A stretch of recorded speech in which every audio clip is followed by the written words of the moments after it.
My name is Carlton Cartwright. I'm the Executive Director for Veterans Memorial and Multicultural Histories Incorporated. Today is, what's today, fellas? Tuesday, December 10th. Tuesday? December what? 10th. What year? 2024. 2024. Where we at? River Beach Preparatory Academy. Preparatory Achievement Academy. I'll leave that out. How you doing today, sir? I'm doing good, thank you. Good, good, good. I've got 4 students with me today. I've got Tyrell, Fostal, Amari, and DeAndre that are here sitting on this interview for the Library of Congress. And sir, what is your name? My name is George Camp. Okay, Mr. Camp. And where were you born? I was born in Alabama. Okay.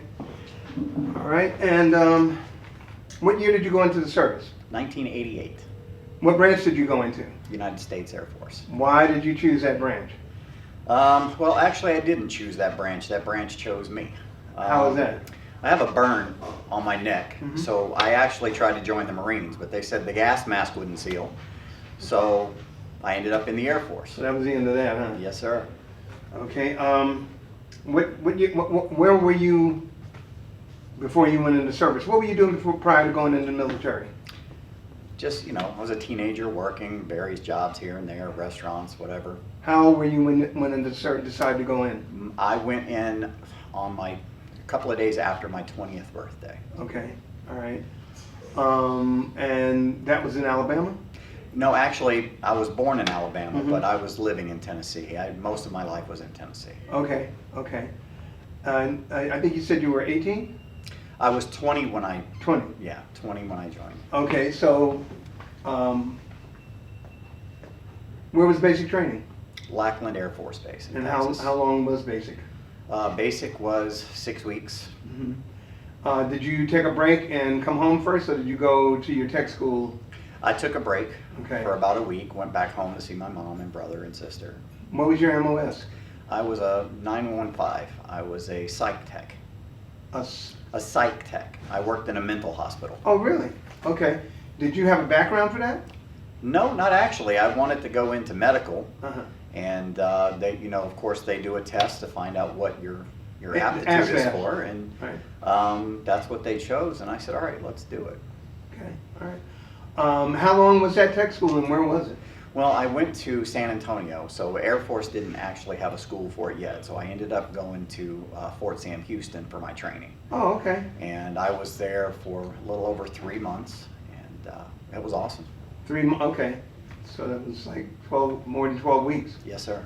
Wow. Okay. So where was your first duty station? Biloxi, Mississippi. Really? Yes, sir. Okay. All right. And how long was that tour? That I stayed there the entire time. Really? And Yes, how sir. long was that?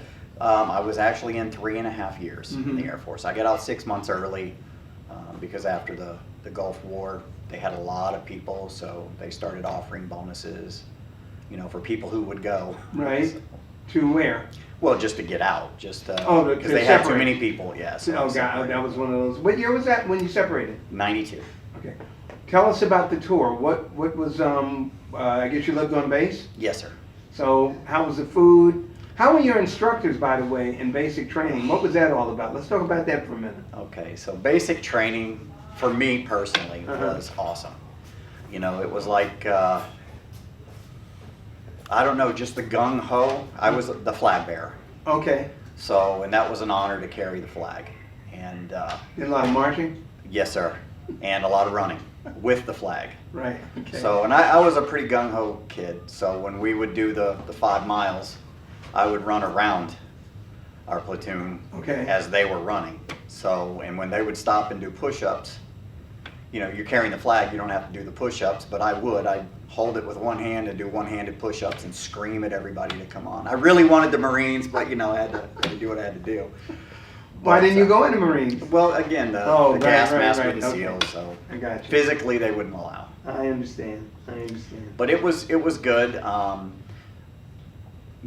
got into Fort Sam, and there was only 3 other Air Force people there, so we were basically with the Army. So we had to act Army and do everything Army. So you were stationed on an Army base? Yes, sir. You said Fort Sam? Fort Sam. That was for base. That was for my training as a psych tech. Okay. Is there another part of that name? Fort Sam Houston? Fort Sam Houston, yes, sir. And that was in? Texas, San Antonio, Gotcha, Texas. okay, all right. Any casualties in basic training? No, sir. No. What about tech school? No. No, good, good. Now, your job, interesting, very interesting. Can you tell us about your job?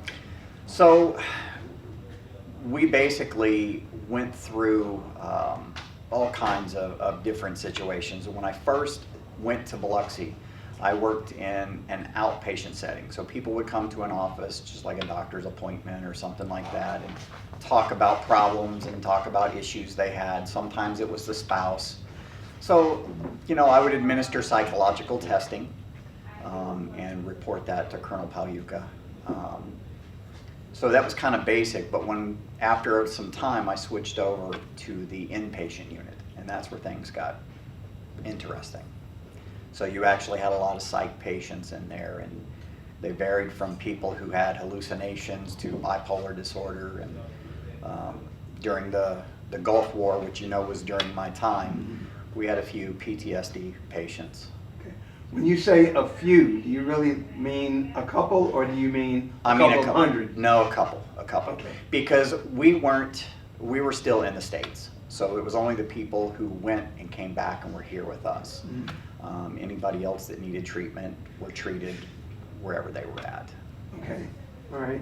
By the way, you enlisted, right? You weren't drafted. No, sir. Right, it was no draft. I enlisted. That moment in time. Okay, living quarters, were you living on base or off? Yes, sir. I lived on base. Oh, you did, okay. So what was the food like on the base? It was good. Very good food. I love, especially breakfast. I love breakfast. I'll never forget. Okay, so instructors, how did they treat you? And that's like basic and also tech school. How did your instructors treat you? I'm gonna tell you, the first day, Mm-hmm. it was an eye opener. You know, you got guys with hats that are round, and they come up and they're in your face and screaming at you. You don't know what to do. You can't say yes. You can't say no. Your body's, you know, you have that fight or flight mode, and it was constant. It was that constant adrenaline, like yes sir, no sir, you know, and it was pretty intense.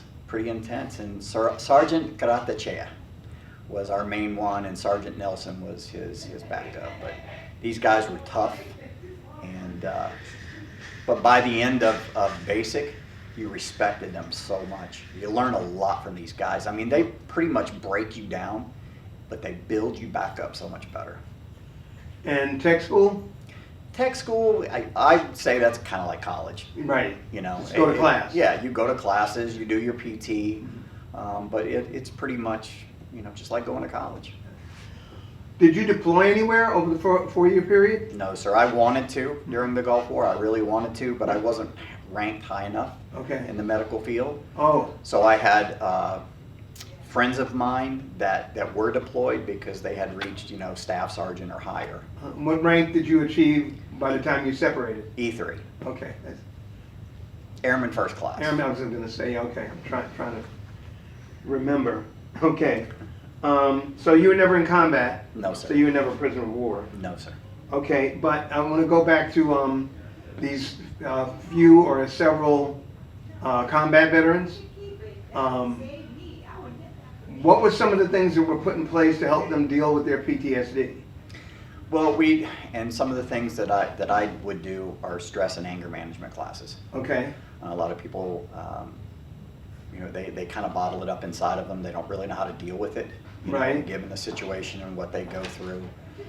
So it was a lot of stress and anger management classes, and we would have those 2 to 3 times a week, and just to kind of teach you how to deal with the pressures, the memories, the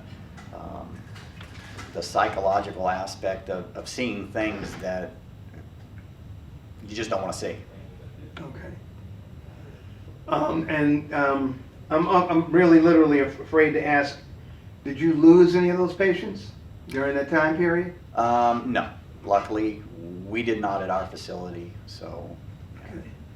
fortunate. So when you took vacation, where'd you go? R&R. Home. Home, back to Alabama? Always, well, Tennessee. Tennessee, Yeah. Tennessee, okay. Okay, all right. Medals and citations. I just got the basic, stuff, the expert marksman and, things like that. And then when you're in, whether you go into battle or not, you still get a pin for being in during the Gulf War. Okay. So, Right. Did you make a lot of friends? I did. I mean, everybody there, it's a sense of brotherhood. Like, even if you go to the airport and you're wearing your BDUs, your camouflage battle dress uniform, even if you go to an airport and you see somebody else dressed like that, you tend to go over and start talking to each other. So it was a brotherhood that, to this day, if I know somebody in the military, they're my brother. The military is still has a lot to do with camaraderie. Yes, sir. So yeah, that's always been a good thing. Okay, let's see.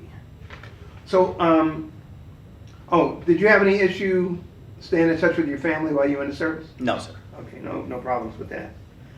What did you do for feelings of what did you do for pressure and stress?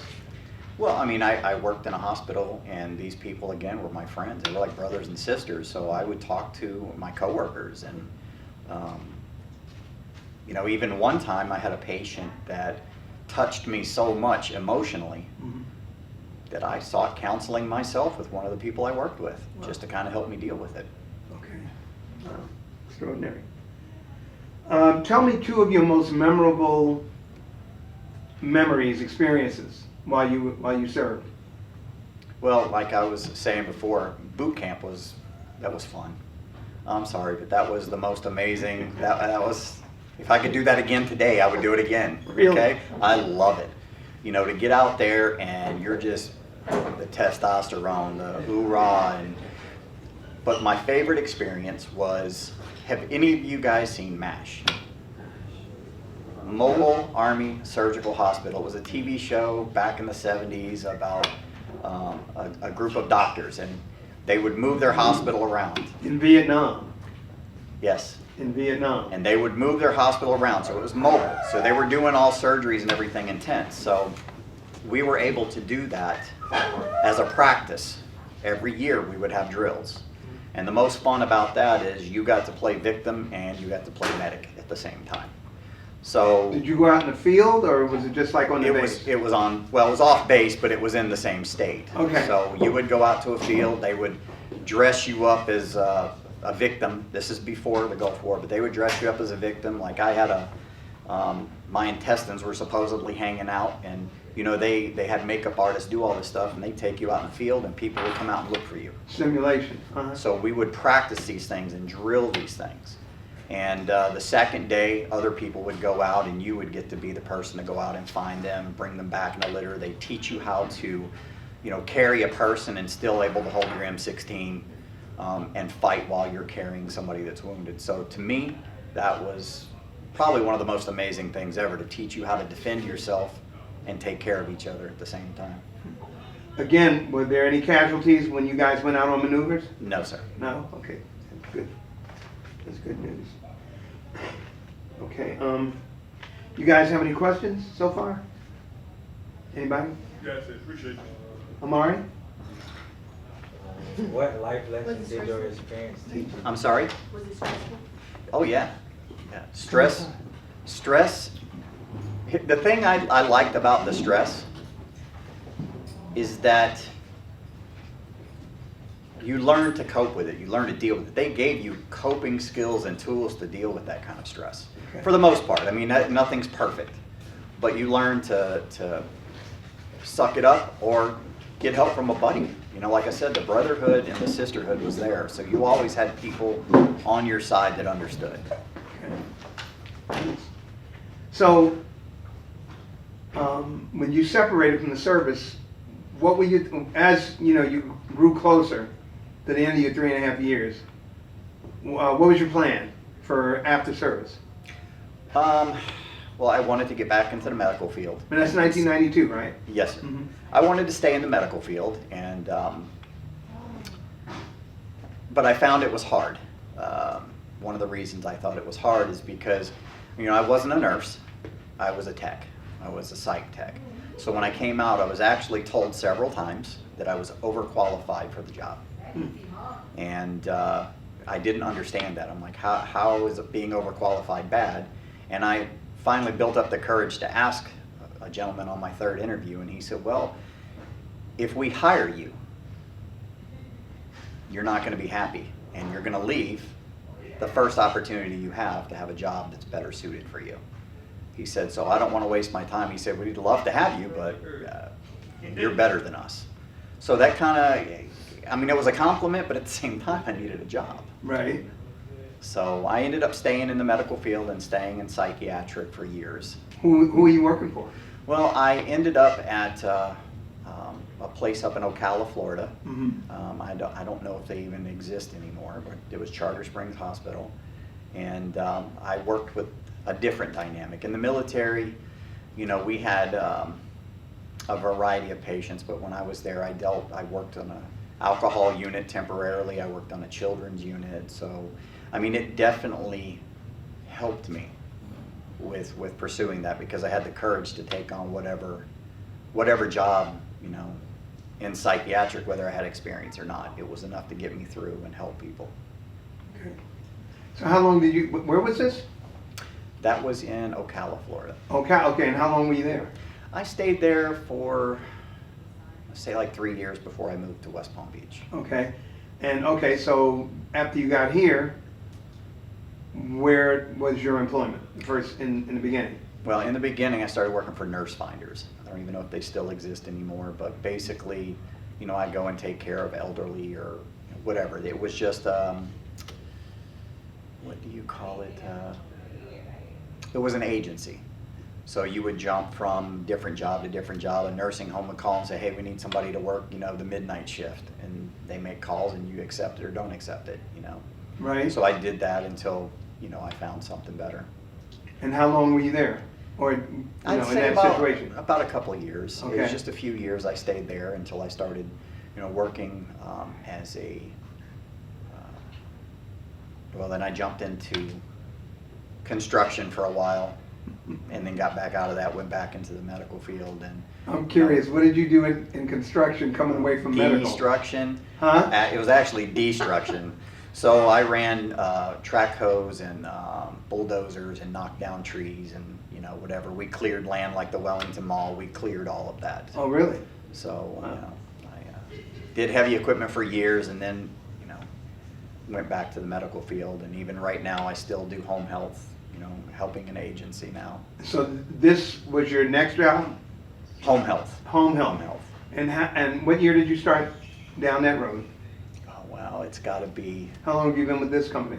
well, it's not the same company. I actually have my own now Oh, okay. for the last year. Oh, so you started with a company and then you started your own company now. Yes, yes. I've actually worked for various companies in home health. You provide services, Correct. but it's under your company's umbrella. Well, yeah, it's just me and my partner. Gotcha. So. And what does that entail? Home health. Well, like today, I have a 3 o'clock appointment. You know, people give me referrals and, hey, can you help my mom? Or I heard this about your company. And I go out, I assess the situation, find out what kind of care, what level, because, you know, everybody's a little different. If somebody's had a stroke, they may need somebody to give them a bath, or you might have somebody that just needs a companion to drive them around and cook for them. So I have to assess the situation, the personality, the environment, and then I choose the right person to go out and do the job. What kind of credentialing do you possess to do this kind of work? Just experience. Okay. All right. So you don't have to have a certification or anything? Well, for our company we have to, you know, it's an LLC. So we do have to have that, have an EIN number, and we have to carry liability insurance, because God forbid something happens to an employee or a patient. Okay, just really not as an aside, I've got, by the way, Treasure's here also, our 5th student with us today. As far as the military is concerned, and some of the other things, I think they're very, very valuable, the work that you're doing now. But anyway, I guess at the beginning of their young careers, what advice do you have for individuals, young individuals, who are thinking about taking the ASVAB and want to go into the military? Wow. In today's world. In today's world. First of all, it's going to help you with your education in the future, even if you don't decide to make it a career. By the way, I need to ask you about the GI Bill. Did you use the GI Bill? I didn't. Okay. I didn't go back because once I started working in the home health business, I really didn't need it. And I did go to nursing school for a while, but a family emergency came up, and I had to drop out about 6 months before graduation. Wow. And it was years before I could go back. But Okay. family comes first. Okay. So it's just how it is. It's how life laid it out, and it's another thing. I think the military kind of helps you prepare for those things, you know, because In life what is li- in going what to respect? Go ahead. Life is just going to throw things at you, you know. And you know, I was in the service. It was peacetime. You know, next thing you know, you've got friends getting deployed. You know, and it's scary whether you're there or not because you're worried about your friends. You know, I had a friend of mine named Fontes. We called him Zeus. Huge guy. Best friend I ever had, you know. But he went over and apparently something happened. I mean, he didn't die, but he got really sick from something. I never got to speak to him again. I don't know where he went, you know. Just kind of lost touch. And if there were anybody out there in the world that I'd want to reconnect with, it would be him because, you know, he was amazing, you know. But I think the advice I would give you guys is I think every person needs to serve. And the reason I believe that is because it's your country. Protect and defend it, and you're going to learn a lot. And you're going to make decisions while you're in there that's going to shape you the rest of your life. And you're going to learn from some of the best people, you know. And I don't know. I just think it's something you have to do. Thank you. From the time you went into the military up to today, where have you traveled in the world? Okay, so I have to be honest with you guys. Besides the places you've already mentioned. I'm super afraid of flying. Really? Yes. Okay. So I've not gone anywhere. I don't even have a passport. I don't even want to get on a boat and go to the Bahamas. We couldn't get you on World Airlines to get you over to Europe? No, What happened? I don't think so. Okay, now. You better put me on a boat. But I'm working on it, you know. I have flown to California once, and that was scary. And, you know, it's a good thing the chair arms are sturdy because that was the grip. But, you know, I have friends from all over the world. I don't know if this makes a difference, but I'm also the treasurer for the Philippine American Society here. Wow. So I get involved in a lot of, how I even got involved in that is I do a lot of volunteer work. You know, I have 2 businesses. I also do an insurance business for life and health and all that stuff. But I also volunteer my time, and I volunteered so much they asked me to be a member, and I'm like, well, I'm not Filipino. They're like, you basically are because you're here all the time, so just help us out. So that's been good because we raise money for scholarships, and I don't know if you guys remember Typhoon Yolanda in 2013, but lots of Filipinos lost their lives there, were never recovered. So we raised in 2 weekends over $17,000, and our president at the time personally flew the money over there to make sure that it went to the right place. This is an aside, didn't the Philippines just get hit with some really bad weather? They're always getting hit. Right. They're one of the worst places to live for typhoons. Typhoon. Wow. So, Okay. Let's see. Did your military experience influence your thinking about war or about the military in general? not really, because I grew up in a military family. Oh, really? Everybody was in the military except my grandfather. So. Okay. All right. Another question is, how did your service and experiences affect your life? Well, for one thing, I show up 15 minutes early for every appointment. I noticed. Including here today. So I've never been really late for a job, and I've instilled that in my own children. If you're going to show up somewhere, show up 10 to 15 minutes early. It looks good for you, and I don't care if you're older than me or younger than me. If you're a man, if you're a woman, you get my respect immediately. So it is yes sir, yes ma'am, no sir, no ma'am, even to you. Okay, you're younger than me, it's just a sign of respect. And you learn those kind of things, I think, in the military. Just, we're all human beings. So you didn't use your GI Bill for anything? No, sir. No? Have you maintained any close relationships, friendships from the No. military? No, sir. They were good friendships, don't get me wrong, and if I ever run into them again, that would, it'd be great. But, once I got out of the service, I went home. It was just a matter of a few years before you started losing touch with people. Did the military help you find your spouse? Oh, no. No. That was, well, Some people have, but it's just not for me. did you build a family? I did. Okay, but it was after the fact, After the fact, right? yes, sir. So it was a civilian life. Okay, just trying to make sure I covered everything. So you already told me. Anything humorous, particularly humorous, that you might recall in the military? Yes. Such as? Okay, so just for still HIPAA stuff, I can't say the person's name. I had a patient. He was a young guy, and he was seeing things that weren't there, and he had, really, really psychological issues, okay? So I remember one night, because when you're working in the psych hospital, you have cameras, but you also have to make rounds peeking on everybody, make sure they're okay. Sometimes people try to kill themselves or, somebody else, so you have to really be vigilant. So I'll tell you two, one's funny, one's not. Okay. So anyway, I walked down the hall one night, and he's sitting there with his legs crossed, hands on his knees, just rocking back and forth. So I walk over and I was like, hey man, it's 2 a.m, shouldn't you be in bed? And my nickname is Mo, okay? So he just said, Mo, you need to go away because I don't want to hurt you. Okay, have a good night. So I went to the nurse's station, I hit the code blue button, 3 big guys from the ER come up. We take our lapel pins off, any sharp objects you have, you take off and put down. And the nurse that's on duty will give you instructions. You take the right arm, you take the left arm, you take this one, you take that leg, and then we put you in a restraint in a room like this. Your hands, your chest, your legs, everything strapped down.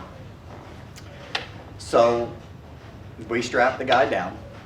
After a couple days, he was able to get up and walk around in the room, but he had to keep away from everybody else. And somebody's looking through the door at all times, 24 hours a day. So he would ask you to open the door, and he would grant you a wish and all of this stuff, right? Great guy, but just as out there as you could possibly be. Right. So we had enough medication in this kid to knock everybody out in this room for about 2 days. Wow. And he would still walk around the room like stealthy, because he was a ninja on a mission from God to protect the next Christ. You couldn't laugh at his face because it's inappropriate, but to the side you're like, oh my God, where did he come up with this, Creative. So the second one, which was pretty devastating and I was involved with, is we had a young woman that was raped at the mall in broad daylight. Broad daylight. They pulled her into the woods, beat her, worst case scenario. So she comes to our unit. She deals with women, everybody's helping her out. Groups, because you have your group therapy, individual therapy, all of that. So we also have occupational therapy, so you would take your patients in the elevator down to occupational therapy, you would leave them there, come back and get them later. So it was her and 2 or 3 other guys. I went down to pick them up to bring them back. So the elevator stopped the floor early, and one of my co-workers was there, and he said, I need these 3 because we're going here for whatever. And I'm like, okay. So the 3 gentlemen get out, and it's just me and the young lady. As soon as that door closed, she freaked out. She started punching me, kicking me, you name it. She went off on me. So I turned my face into the corner and did like this to make sure she didn't get my eyes, and I just let her do it. When the elevator rang, luckily one of the female nurses was right there, and she walks over and grabs her and pulls her off of me. They take her down, they sedate her, they calm her down. Couple scratches on the back of my neck, not a big deal. Get into the office and my supervisor, the nurse, sat down and said, "Why did you let her do that?" Because she needed to. What do you want me to do, turn around and defend myself? She freaked out. She didn't hurt me. Yeah, I mean, it hurt a little bit, don't get me wrong. Right. She's nailing me, throwing knees and fists and everything. But I would never even dream of trying to restrain somebody like that after what she just went through. Just let her do it. Now, later on, about a week later, she came back and she apologized. And she said, "I can't believe you didn't defend yourself. Didn't need to. You know, you needed to get it out. I'm glad I was the punching bag." So, not every act of aggression is warranted for a retaliation. I learned that day. You know, so, devastating, but it had a good positive outcome. Okay. Well, thank you. I'd like to thank you for your service, Yes, sir. and I'd also like to thank you for a great interview. Thank you. Thank you, guys. Thank you, sir. Thank you.